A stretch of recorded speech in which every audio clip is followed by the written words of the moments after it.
as you can see, I couldn't be here physically, but I am here virtually.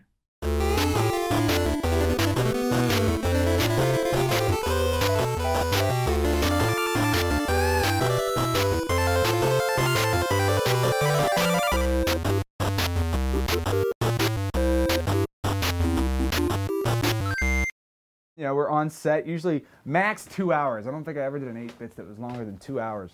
Because, you know, you just show up, Mike's like, okay, go. He gives you a script. And then just go for it. And then whatever you can come up with is great. And there's literally no ceiling. There's nowhere to stop with how loud of a character you're being. Oh, you didn't really just seriously say that, did you? It starts with an idea. Like I told Mike one time, hey, you should do one about the same guy on every video game cover who's all old and out of shape, and now he's pissed that it's all like CGI people, like guys with helmets. But then Mike comes back with me with the concept for the box art cover model, and I'm like, that's awesome. I'm in. The characters that we have, I mean, we laugh a lot. Wait. I don't remember the next line. Yeah, there's a million outtakes, and it's so hard for us to hold our composure sometimes, but I mean, that's what makes it fun. Usually it's, hey Jeff, do you want to be the guy that's not the lead? Like, usually it's Carmen, Ponner, Lori, love those guys. I was like, hell yeah, I'll be the funny guy on the side. Love it. And also, obviously, working with Mike, because Mike does all the heavy lifting. He does all the filming aspects, the pre-production, the post-production, and Mike's always cool. We'll film something, it'll take all day, and there'll be some sort of awesome graphic that has to go into it, and the whole day I'll be saying, this probably won't be done until Wednesday. Say we filmed something on Sunday. He'd be like, this won't be done until Wednesday. Yeah, okay, Mike. Like, no, I have a lot to do. It probably won't be done until Wednesday. Well, he gets so excited when he gets home with the footage that he edits it and does it that day, and he sends out a rough cut, like, Sunday night. Oh, I thought you said it wouldn't be done until Wednesday. Well, I got excited when I got home, and I edited it real fast. I was like, yeah, we know, because that's the way you work. The second Christmas episode, how you would keep walking back in the store and, you know, the Zelda fanfare. And Wednesday, he texted me and asked me, you know, if I'm available for Thursday. And by Thursday, he had the script written, and I showed up, and, you know, we filmed it. And then by the time I get home, he's got a rough cut together. It's freaking awesome. As soon as we're done filming, he's got it edited. He's already got it in his mind edited. And then Friday, he emailed me, you know, a rough cut. Here it is. What do you think? I'm going to put it out tomorrow. So, I mean, the whole thing was 4 days. It doesn't always happen like that, but, yeah, it's always fun to see it churned out so fast. I always laugh at the rough cut more than I laugh at the final cut, because it's the first I can see it, and I see the jokes, and I'm, like, just laughing, and, you know, and I'm, like, antsy to show people. He involves all of us in the whole process and doesn't hide anything, or doesn't, you know, doesn't feel like he can't show you something. And that's so cool, because even though none of us really have the same level of expertise as him, he takes all of our feedback, so that, you know, we feel just as much a part of the process as he is. Ponder, me, Jeff, Lori, you know, right on down the line, everybody can ad-lib on their own. Improving is probably one of my favorite things, you know, as an actor, as a writer. I do a lot of improv out here in San Diego. I did some in college, and it's sort of like discovering, you know, like you don't really, like a lot of people think you got to go into an improv scene and have a great idea of what to do and like know where you're going, and some of the best stuff comes out of not having any idea. It's fun to just come up with things right out the seat of the pants. It's one thing to write a joke, you know, and like I said, I have ideas, but I don't write them because I wouldn't know how to write them. Like I know the jokes in my head, and that's what makes it so difficult, is when you read it, you're like, haha, yeah, that is funny. And when you say it out loud and you see it in script, you're like, that's not, maybe it's so funny.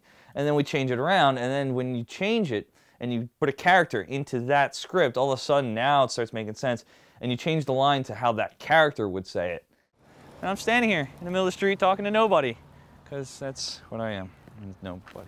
We always do have a script, and a lot of times I follow the script better than everyone else.